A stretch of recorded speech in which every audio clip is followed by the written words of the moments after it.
আমাদের একটা সারি হিসাবে নিই, রো বলতে পারবো না আমি এটাকে। তাহলে এই পাশে যেগুলো থাকবে এগুলোকে বলবো আমি সারি অথবা হচ্ছে রো, আর ডাব্লিউ রো। তাহলে কয়টা রো আছে আমার এখানে একটু হিসাব করো তো। একটা, দুইটা, তিনটা রো আছে, হ্যাঁ। আবার যখন তোমাকে এই পাশে আমাদের যেগুলো খারাপভাবে আসে, এইভাবে খারাপভাবে থাকবে, এগুলোকে মূলত আমরা প্রধানত মানে উলম্ব বলি, হ্যাঁ। উলম্ব বরাবর যেগুলো বলা হয়।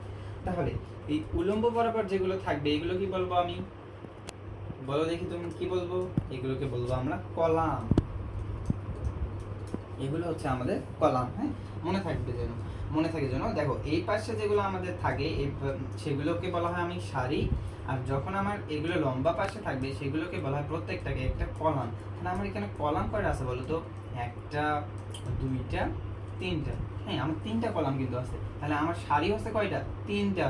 তাহলে এখন তোমাদের আরেকটা আমি জিনিস বের করা শিখাবো। দেখো এইটা এখান থেকেই, তাহলে এখানে আমি তাহলে যখন তোমাকে বলবে যে একটা ম্যাট্রিক্স দেবে, এমন একটা ম্যাট্রিক্স দেবে, হ্যাঁ, এই যে